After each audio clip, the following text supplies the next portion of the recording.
Shalom Bapak Ibu Saudara yang diberkati dan dikasihi Tuhan. Selamat berjumpa kembali dalam renungan firman Tuhan hari ini. Mari kita berdoa bersama. Kami datang padamu saat ini Tuhan. Kami rindu mendengarkan renungan firman-Mu. Mari berkati hati kami sehingga hati kami bisa menerima setiap kebenaran firman yang akan kami dengar pagi ini. Berkati renungan firman-Mu, di dalam nama Tuhan Yesus kami berdoa, haleluya, amin. Renungan firman Tuhan hari ini, orang percaya surat Kristus yang hidup, bagian pertama. 2 Korintus 3 ayat 2 menulis, kamu adalah surat pujian kami yang tertulis dalam hati kami dan yang dikenal dan yang dapat dibaca oleh semua orang. Amin. Bapak Ibu Saudara yang dikasihi Tuhan, tidak semua orang percaya mengerti bahwa sebagai pengikut Kristus, sesungguhnya keberadaan kita di tengah-tengah dunia adalah menjadi surat Kristus yang terbuka, yang bisa dibaca oleh semua orang. Karena itu, baik perkataan maupun tingkah laku kita haruslah bisa menjadi berkat dan kesaksian yang baik bagi dunia.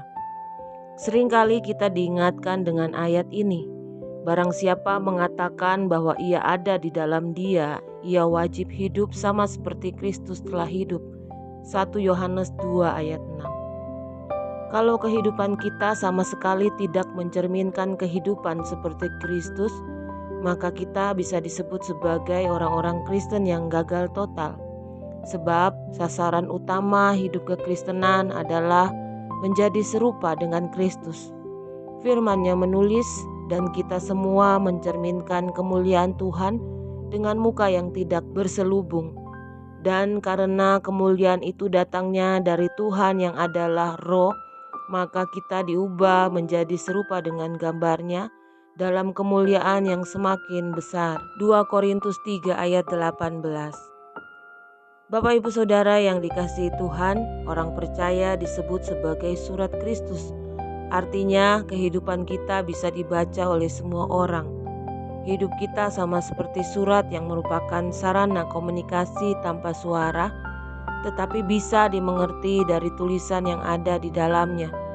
Seandainya kita menerima surat yang berisi tentang hal-hal yang menyedihkan, maka kita yang membacanya pasti akan turut menjadi sedih. Demikian juga sebaliknya. Kalau kita membaca surat yang berisikan tentang berita bahagia, maka kita pun akan turut merasakan kebahagiaan tersebut. Jadi ada pengaruh bagi setiap orang yang membaca surat itu. Demikianlah pula seharusnya kehidupan setiap pengikut Kristus, yaitu bisa dibaca oleh orang lain dan dapat memberikan dampak yang positif, sehingga meskipun kita belum bersuara atau memberitakan Injil, tetapi melalui perkataan dan perbuatan kita yang berbeda dari dunia, kita sedang memberitakan Injil Kristus kepada orang-orang yang ada di sekitar. Ketika kehidupan orang percaya bisa menjadi teladan yang baik, maka tanpa disadari kita sedang memperkenalkan Kristus kepada dunia sebelum kita memberitakan Injil kepada mereka. Jadi hasilkanlah buah yang sesuai dengan pertobatan.